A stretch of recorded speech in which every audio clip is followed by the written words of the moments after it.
Good morning, all.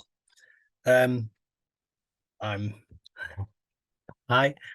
I can only see me small on the screen, which is really good. And for some of the time, I'm going to turn my camera off, so you won't see me. You might just hear my disembodied voice.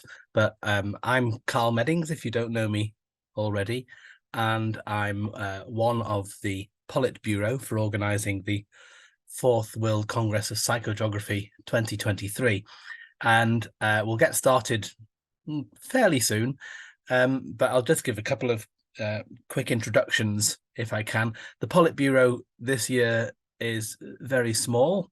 There's only really the three of us, myself and Sonia. Say hello, Sonia. Good morning, everyone. And Aled. Morning. Hello. Hi. And I should have set up the corporate watch this space background as Aled has done, so it all looked like we're in the same virtual universe.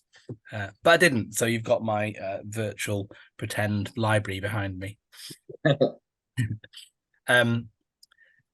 So another couple of thank yous that we ought to say really as well, because we wouldn't have been able to get things working properly if it hadn't been for one or two other people.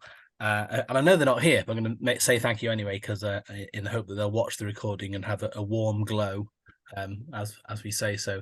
So, thanks go out also to Fiona Weir for her help in particularly in relation to communications technology, and to Graham Murrell for giving us a hand with the website, albeit we didn't really get around to doing that till quite recently. So, Sonia, Aled, anything you'd like to add or state just before we get going? Just to say that, so the Congress this year is in three parts. We've got this first, our communal breakfast, which is for lasting about an hour.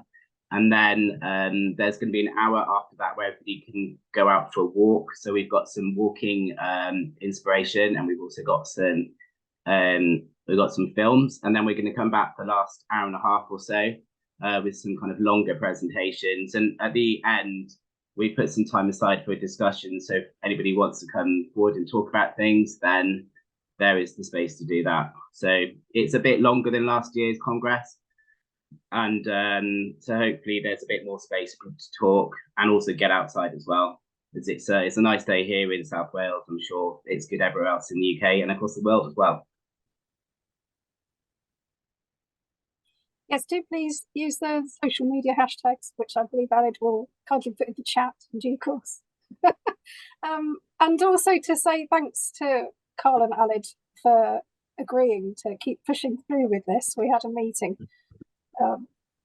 earlier this year, beginning of this year, saying, we're going to do this, we're going to do it again, will they come? And here you are. So thank you for showing up and being interested in keeping the Congress going until changes will occur for next year.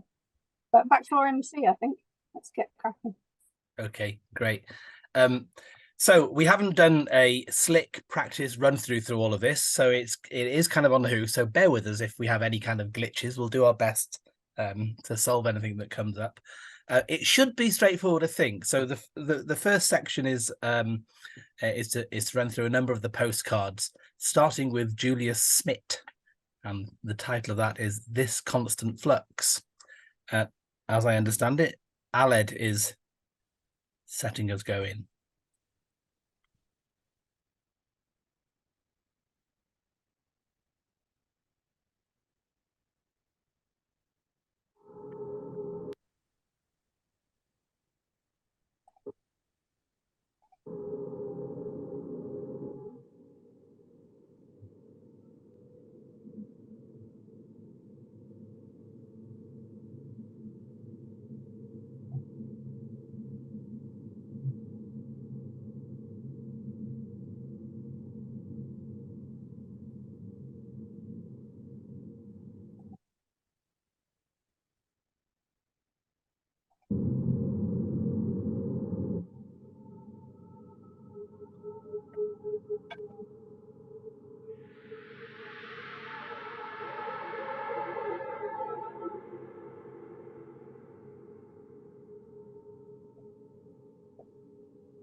Swiftly moving on. The next postcard is Rita Oitinen, trekking along the track in Helsinki. And for this one, I think Aled will share a link to the a Padlet in the chat, and I'm going to read through some text. And without practicing this, I don't know how fast I should go, but it's not hugely long. So, in relation to what we see on the screen from Rita Oitinen, following the light rail line works, Raid Jokeri in Helsinki, 2021. Making an unplanned walk is nothing new to me. I have always walked and cycled a lot, as many in Finland do. There is, for example, the tradition of going in the forest and wandering there without an actual goal, looking for berries or mushrooms, or just finding your peace of mind. The Finnish everyman's right, the right to roam, guarantees under law that one is free to do this. I assume that this freedom could impact the way people walk in cities too. The Visual Postcard project investigates the building of the rail line in Helsinki, starting in January 2021. I have kept recording the works with my mobile phone for about 4 months. The construction works block the use of established routes for walking. They force, and in the best of cases, guide you to new paths. You feel strange dualisms when observing the works. They are both interesting and lively, as well as irritating and boring.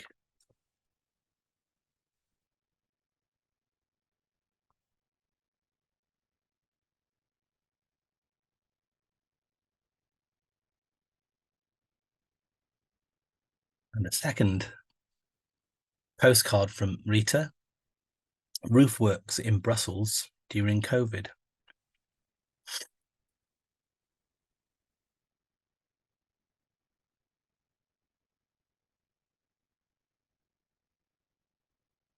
Text I'm going to read through for this one is even shorter than the last one. So I'm going to pause for a moment whilst we absorb the images. Otherwise, it'll be come and gone before we're ready.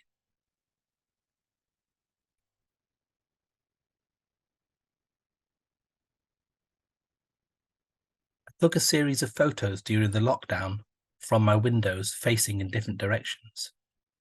The view to the street showed busy roadworks and also roof tiling works opposite the balcony of our living room.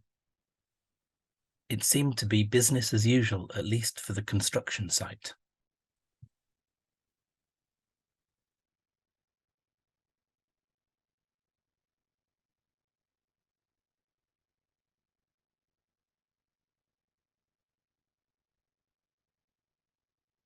Next is Ruth Broadbent, A Line Towards the Moon.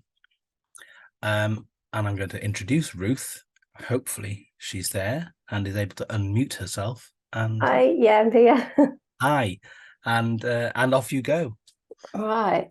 It's quite a blurry image this year, not what I anticipated coming up with. So it's a pencil, very faint, you can see quite faintly, a pencil drawing there on a small piece of paper on a track across a field in very, very faint hidden moonlight. There's a link with this one. Last year, I walked a line towards the sun. So I did a similar kind of, I do a lot of ground lines kind of walking with these little pencil rubbings. And I like the idea of linking the sky and the ground. So I thought for this year, it would just be really interesting to do a companion piece to the moon and see what happens there. So I anticipated a couple of things. Trespass came up last year. In England, it's very difficult to walk without encountering kind of private property. Trespassers will be prosecuted and all the rest of it, or hitting hedges and different things. So that I kind of had, you know, I'd worked that one out. I knew that was going to be an issue. The in between the sky and the ground is an area of my work that I'm quite interested in anyway. So that was something I knew would be part of it, and I wanted to be part of it, that I'm looking at that kind of light falling on the ground as well as looking at the sky.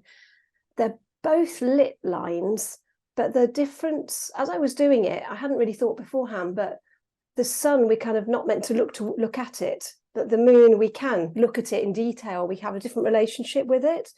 We can kind of see its surface. One of the things I hadn't anticipated this year when I said I'd do a walk towards the moon was that most of the summer was going to be raining and cloudy, and I wouldn't actually see the moon.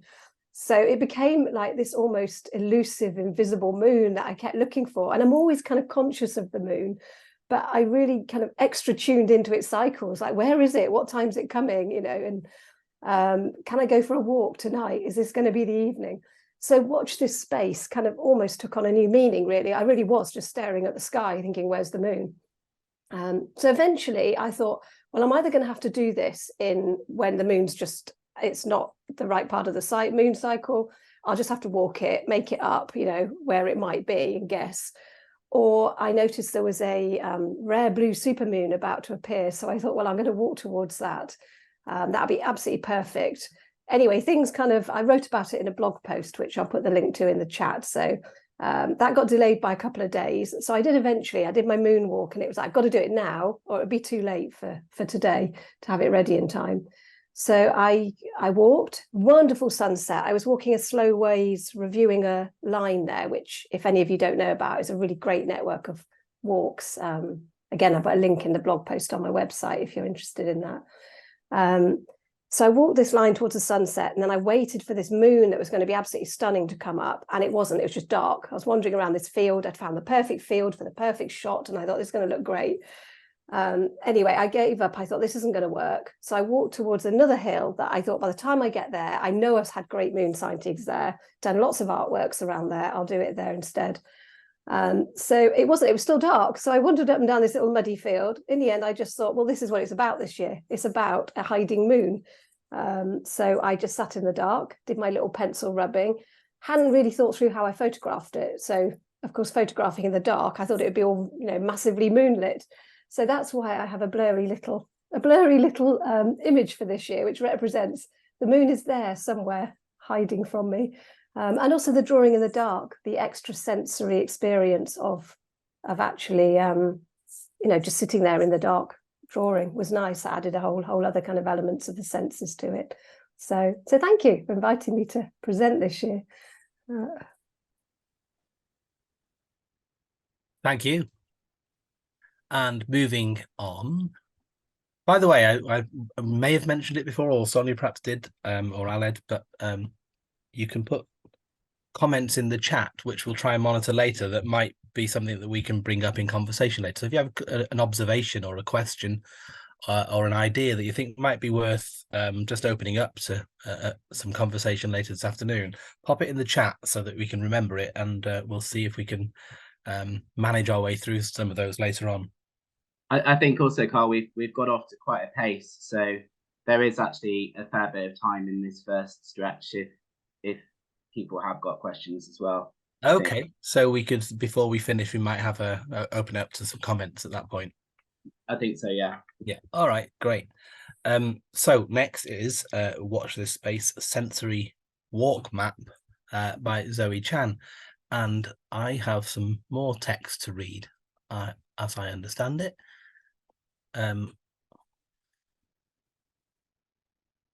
So, watch this space sensory walk map is a walk to map changes in place over a period of time, i.e., watch this space via the senses. I devised a sensory walk and map to focus on the minutiae of life and connection to place whilst practicing mindfulness.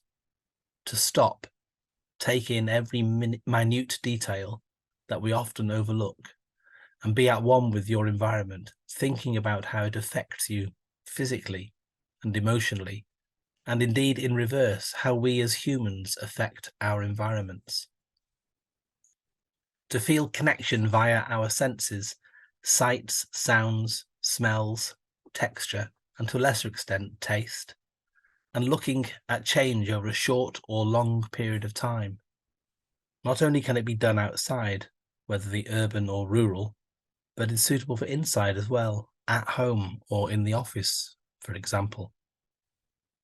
For my own sensory walk map, I covered the same walk twice in a row, straight after one another, 45 minutes each time, to investigate changes after a short 45-minute period. Obviously, a longer time frame in between might yield bigger differences, but as I mentioned, I want to look at the small changes and be aware that some things do not change at all. My map is set out as it is, as I followed a fairly circular route, and also suggests the passing of time. Some senses were engaged more than others, but of course, this will change each time the walk is done. As I walked, I was looking for things changing in seconds as well as over a longer time, and being attentive to changes in the senses in a short space in the same place, sights, sounds, smells, and of course, how the different senses began to overlap and become layered. I also considered other ideas for further exploration as I walked. It could be done again in the same space to compare time of day difference, time of year and season difference, as day turns to night, over one trip or two trips that are identical but with significant time apart, or one single space visited 5 times in one day as an example. I hope many of you endeavour to create your own sensory walk maps during the conference, but whenever you do it, I'd love you to share it on Twitter. There are some participant instructions. Participants can choose a small or large area to walk, and the duration can be whichever the participant chooses to reflect, e.g. 15 to 30 minutes, 1 hour, or several hours, etc. The changes are to be documented by the senses and realised in a format that the participant chooses, e.g. photo, sketch, audio description or snippet, smell description, touch description, or environmental rubbing, emotions, etc. The finished walk will result in a sensory map documenting changes in their chosen place. The map can be the format which suits the results best. The participants can document their process and finish maps on social media using the 4WCOP hashtags. And that's the end of my text.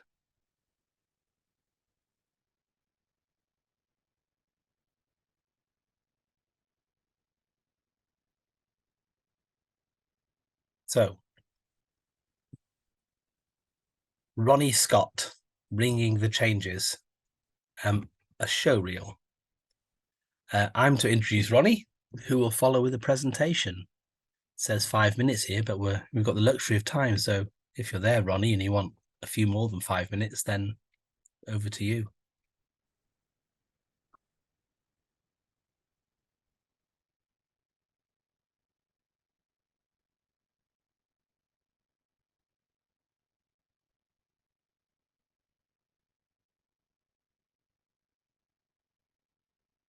How are we doing? Do we think Ronnie's talking without a microphone?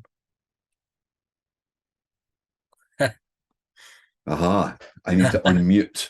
Yeah. Sorry about that. The dreaded mute. Dreaded mute. So, Ronnie, start again. I'll start again. Okay. I'm going to share my screen. And ideally, I'm going to show you a portion of my screen.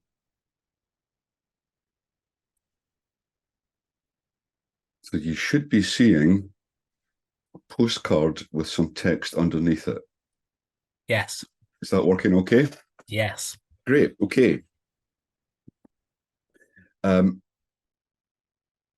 Good morning, and thanks for the opportunity to talk about my walk along the route of the Glasgow Inner Ring Road.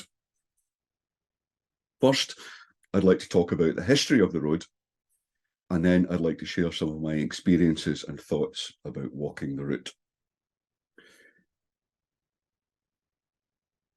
The Ring Road, only half of which was built, began in the Bruce Report of 1945, which proposed an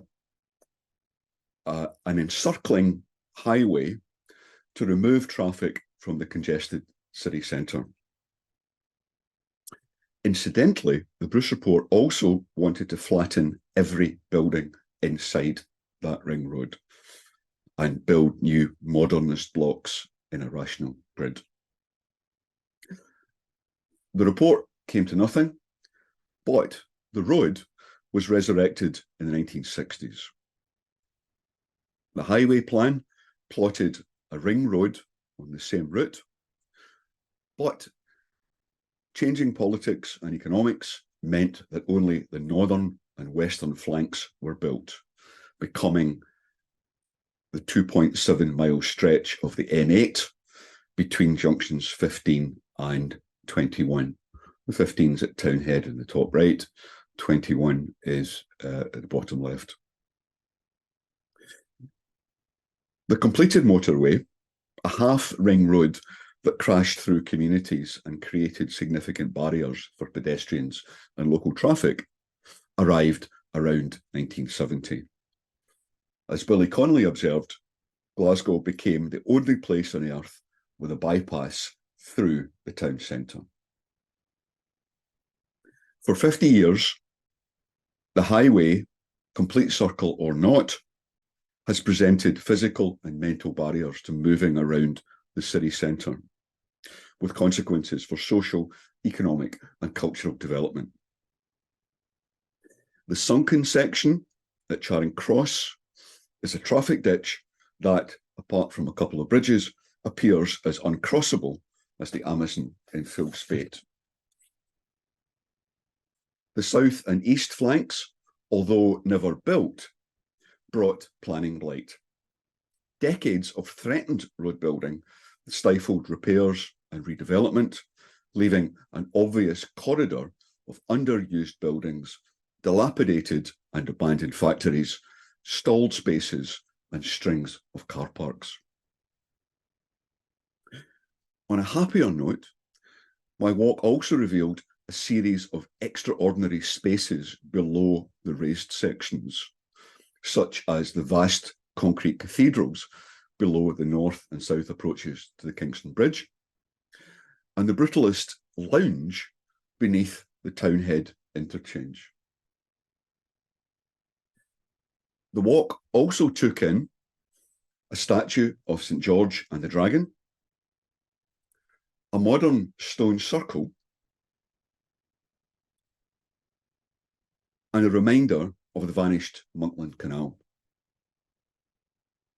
The walk suggested opportunities for imaginative redevelopment of the spaces above and below the built sections. The benefits of reviving the spaces still suffering under the long-gone shadow of devastation, and the potential for new and attractive links across the motorway.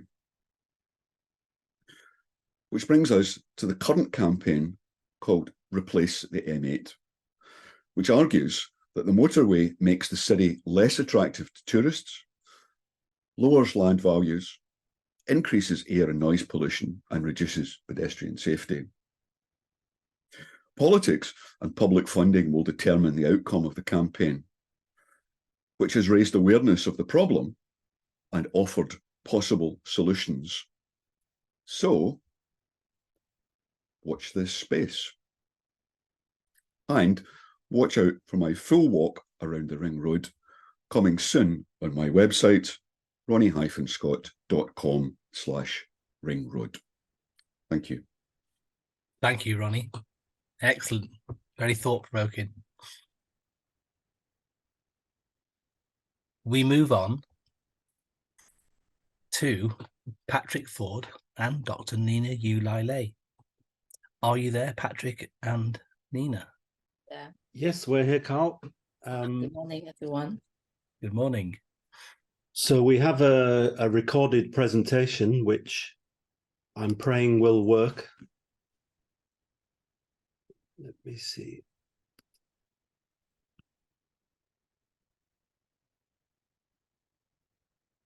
So hopefully when I start this, it should begin automatically.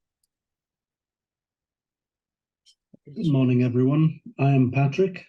And I'm Nina. So for this year's Congress, we would like to present an ongoing project entitled the Leeds Arcades Project. This morning, we intend to present one of the phases of ethnographic research conducted as part of the greater ongoing study.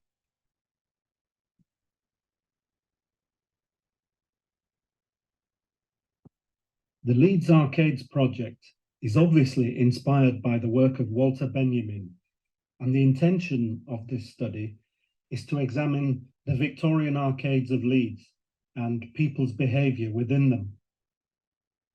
The aim is not to reproduce Benjamin's work, if that were indeed possible.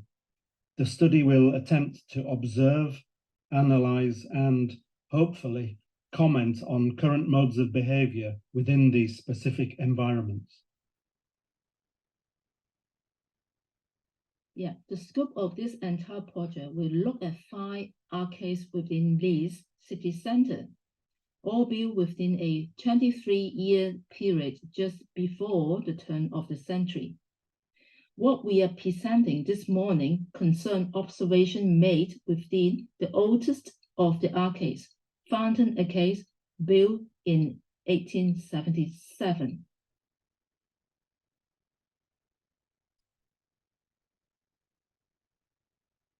For the overall study, a critical lens needs to be adopted, and towards this, an initial review has already unearthed several appropriate sources, including the 4 highlighted here. Irving Goffman's work, The Presentation of Everyday Life, which presents an analogy of the theatre with the individual as actor or performer or audience member according to the focus of attention. Michel de Certeau's The Practice of Everyday Life, with de Certeau's assertion that citizens living within a city demonstrate their agency upon that city by animating it, developing it, and transforming it through time. They are not merely passive consumers. Gaston Bachelard's The Poetics of Space reassesses our concepts of inside and outside, and how our sense of being is determined by our position in space. And finally, in Species of Spaces, Georges Perec assembles a compilation of spaces that are usually taken for granted, approaching each description objectively and in detail, as though for the first time. By concentrating and observing locations in this way, the original sense of familiarity is erased.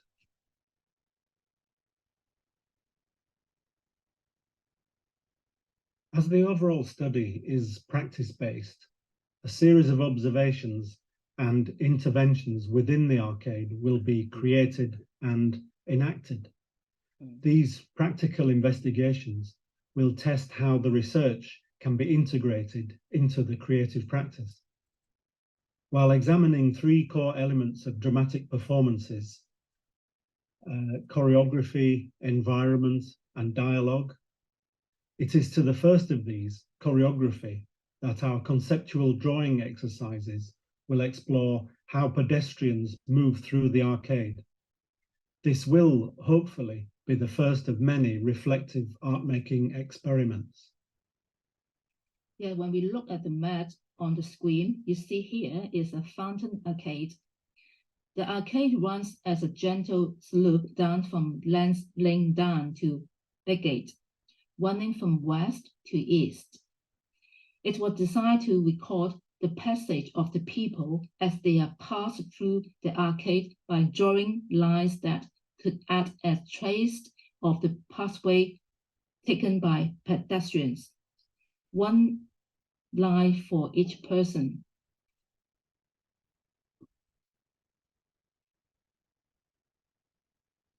The first observation point that was chosen was a small table outside the coffee shop, roughly midway down the arcade, marked here at point A. This was a good location to make general data collection and to get a sense of the environment, the nature of the local ambient sounds, and to overhear passing conversations.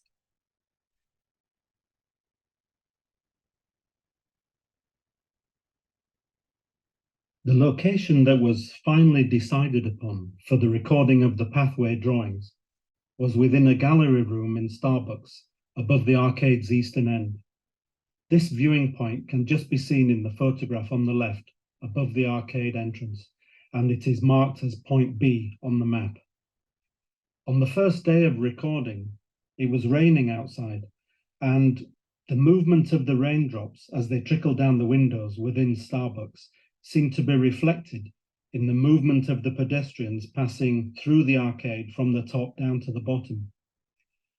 The actual process of recording began by choosing a pedestrian as they entered the arcade from Lands Lane at the top, and by tracing a line on the handheld map, following their pathway until they either exited the arcade or entered one of the retail units.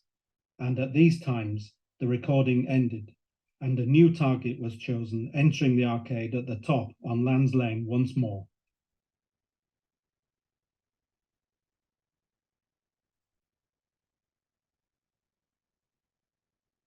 Five sessions were organized to observe and record the movement of pedestrians through the arcade. One sample was taken of 3 different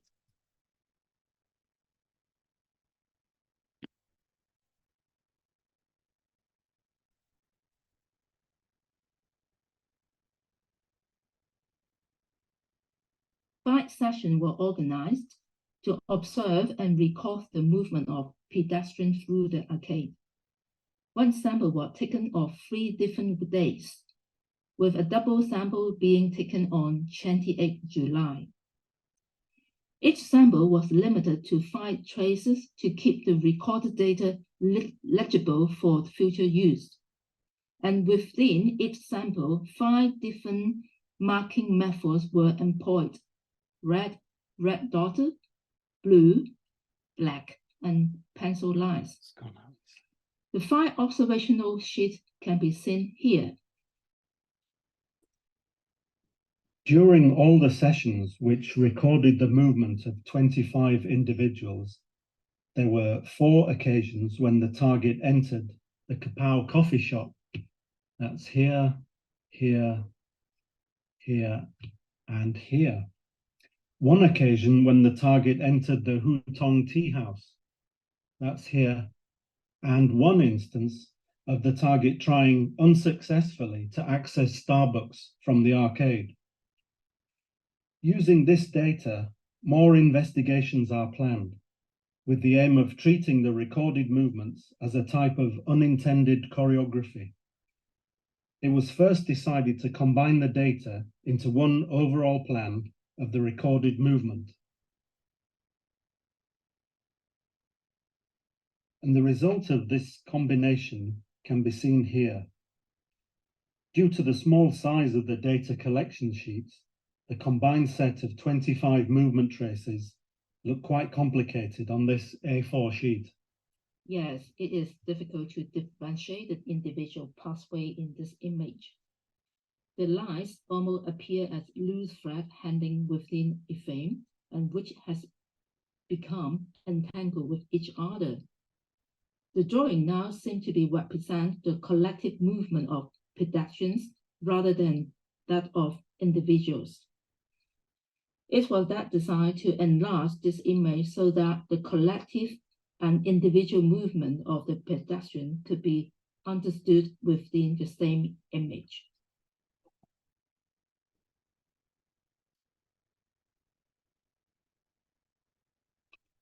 And this is the stage the work is at currently. In this image, the first 5 pathways can be clearly seen passing through the arcade from top to bottom. And this enlarged plan is approximately 70 by 30 cms. Once the remaining 20 pathway lines are transferred onto this plan, it may be possible to differentiate all the individual lines while still being aware of the collective movement. And once this drawing is complete, more decisions will be made depending on the outcome of this current drawing. Oh yes, for sure.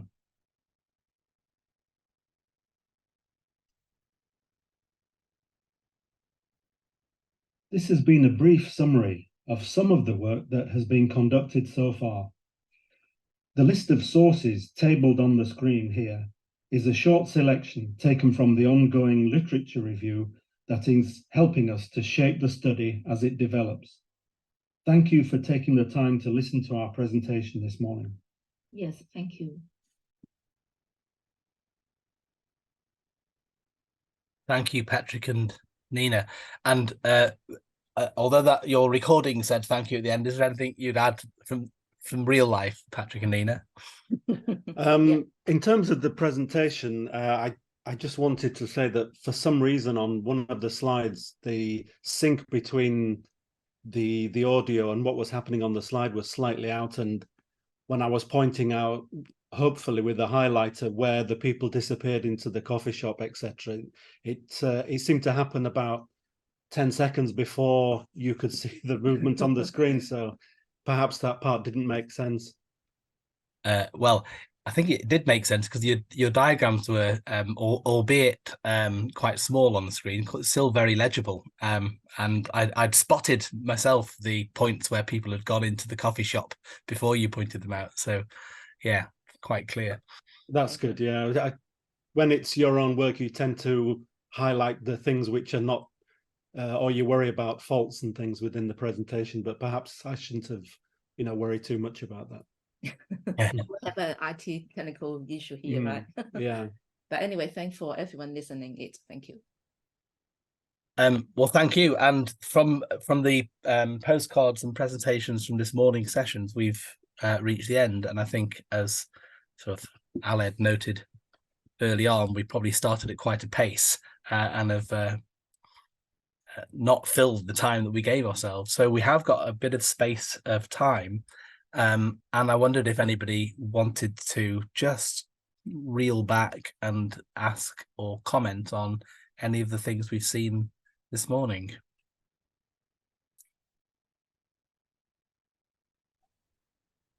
There is a question for Ruth in the chat from Liberty, who I'm sure can speak for herself, but I'm happy to read it otherwise.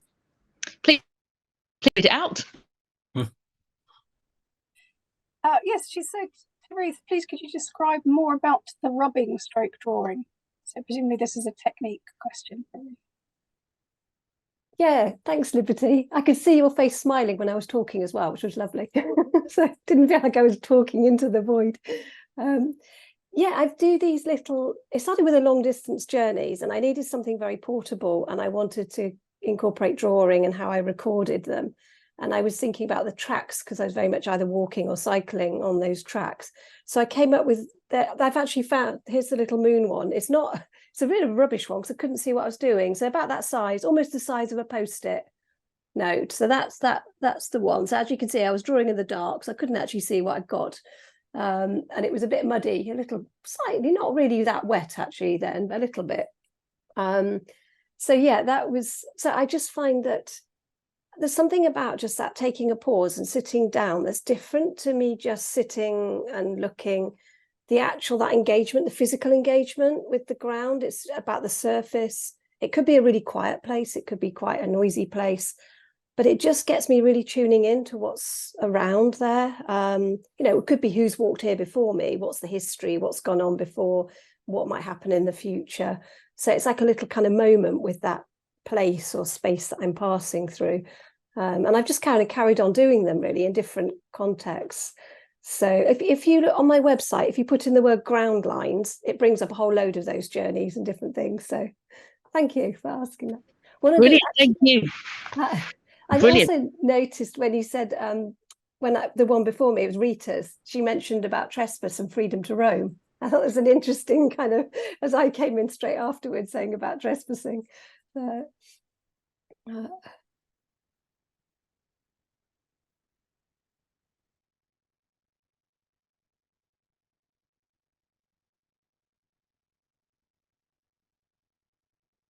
Tim, you've got your hand up.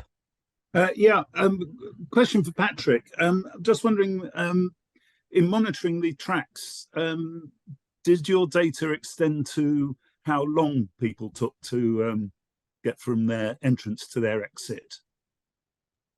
Well, that's a good point you've made there, because when we started this exercise, we had so many different ideas of what we could record and how we could analyze the possible data.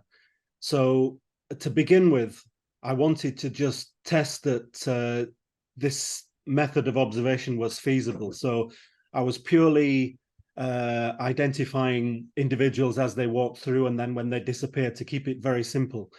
It seemed to work quite well. So I think in the future, what I would like to do is to study each person in more detail while they're in that space. Perhaps their body language, whether they're male or female, more kind of ethnographic detail about each individual. And I've been looking at various methods of notation. So I found a lot of sources on Laber notation, which was developed for dancers to record the movements. So it's basically like a musical score, but for movement, so that people can recreate a dance exactly simply by reading the graphic notation.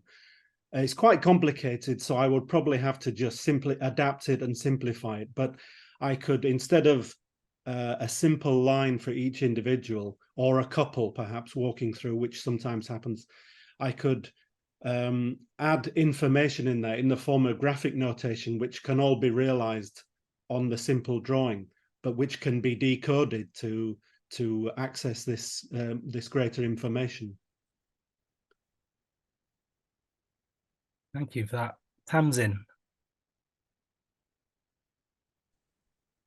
Oh yes, I was just typing in as you were speaking how much just that word choreographed and those diagrams made me want to dance those spaces. And when we learned Laban notation and then danced it, when I was training to be a dancer at the Laban Centre, we used that graph paper. So it couldn't have been more specific. So thanks for that. Yeah, I think it was the experience of looking through the various sources on Laban notation that influenced me to use a graph paper, which I thought was it really helped a lot with the recording process. I'm reminded of a couple of things from film, Patrick, from thinking through the sort of movement lines in space. One is Godfrey Reggio's Koyaanisqatsi, which I'd imagine most people are familiar with, but if you're not, you really should watch it. It's a fascinating film, and it uses time-lapse photography, so sometimes very slow photography, so you see things in a sort of micro time scale, and then other times speeded up, so you see things moving very fast. So images of crowds of people using the underground, for instance, at very high speed gives you these kind of patterns of movement that are crazy and very interesting. And then the other one was the scene from The Fisher King, where they're walking through the Central Station, is it, in New York? And it's a scene of where people are suddenly dancing, and everybody's choreographed into an actual dance, but in a split second they're not dancing anymore, they're just crowds of people moving. Beautiful. Yeah, both of those are very relevant actually, because for the second example you cited there, I had been looking at a performance artist called Tino Segal, and quite a few years ago now, I was in the Tate Modern, the Turbine Hall, when one of his pieces was being enacted. And there were lots of people, part of his team who he'd been rehearsing with, and they were performing various actions, walking slowly across that space in a line, and then they would begin chanting and singing. And then suddenly, at the end of one of the pieces, all the participants kind of broke away and walked to the nearest bystander and recited a short story or something that was very personal to them, which was not part of the collective. So I liked the way that they switched from something that was very organized and performed in a kind of a crowd to suddenly it was just a one-on-one conversation, just in a second like that.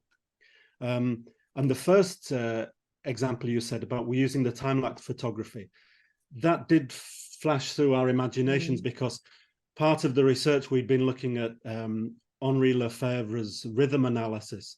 And when I sourced a lot of examples of projects which had used that particular method, they often used time-lapse photography to record and analyze how fish markets were used, for example, from early morning, and how the activity increased, reached a crescendo, and then slowly dissipated until all the lights were switched off.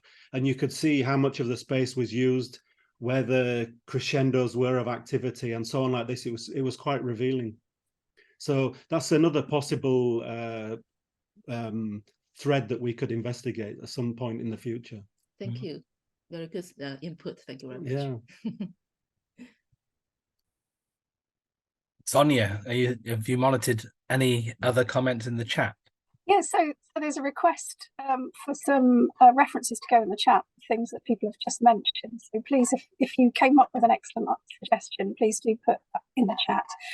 There was also just reeling back slightly to Rita's photo of the two footprints side by side. Andrew noted that was interesting. Was there more on that?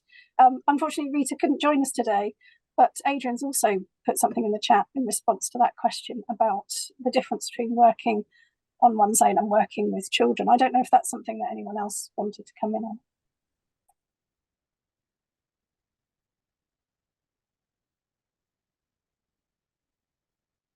Doesn't seem like it. Aled, did you just say that you had a question for Ronnie? Yeah, Ronnie, I really liked your presentation about Glasgow, and it really kind of captured the time of when people wanted to build motorways and bypasses. And yeah, in terms of maybe peeling it back, how likely do you think that will be to happen? I noticed there was a thing in Berlin, like a protest in Berlin this past few weeks about a proposed new motorway that might get rid of loads of nightclubs and things. I just wonder whether it could happen in Glasgow. Thanks, Aled. I think the only way that big projects have happened in Glasgow recently is when money has been available for things like Commonwealth Games came to Glasgow in 2014. COP, the climate change conference, came to Glasgow 2019, I think. And when there's these international events, there seems to be money around for infrastructure. So I think it would only really happen if I don't know, the World Cup came to Glasgow, or the Chess World Cup came to Glasgow, and people said, "Oh, we need to get all these chess nerds from there to there quickly. Let's build a new motorway." Otherwise, there just isn't the day-to-day money to do something as radical as move a motorway. It's been shown through the data capture that actually the two sides that were built of the circle were the two sides they expected to take less traffic. So they ended up having to take all of the traffic that was passing through Glasgow, but they only built the smaller of the two sides. So there's been huge. The bridge had to be rebuilt. At one point, the bridge was lifted. The entire mile-long concrete mass of the bridge was lifted and put onto new rubber feet. and it was moved something like 3/4 of an inch. An amazing bit of choreography of this concrete. I think what's more likely is we see softening of some of the junctions. We might see better crossings of the motorway to try and link some of the spaces. We're starting to see that with the canal to the north of Glasgow. National Theatre of Scotland have just built their new theatre and rehearsal space just to the north of the canal, which would have been seen as being to the south of the north of the city, and now it's seen as just on the northern edge of the city. And that had to make those links. There had to be a new pathway created or recreated that took people under the motorway and then up to the canal, and then a new bridge across the canal. So it's possible to relink all of these communities and to enlarge the city centre. You know, it's like the next ring of the tree growth is currently hindered by the motorway. And there needs to be ways to cross the motorway. So I think there might be, as I say, a bit of softening.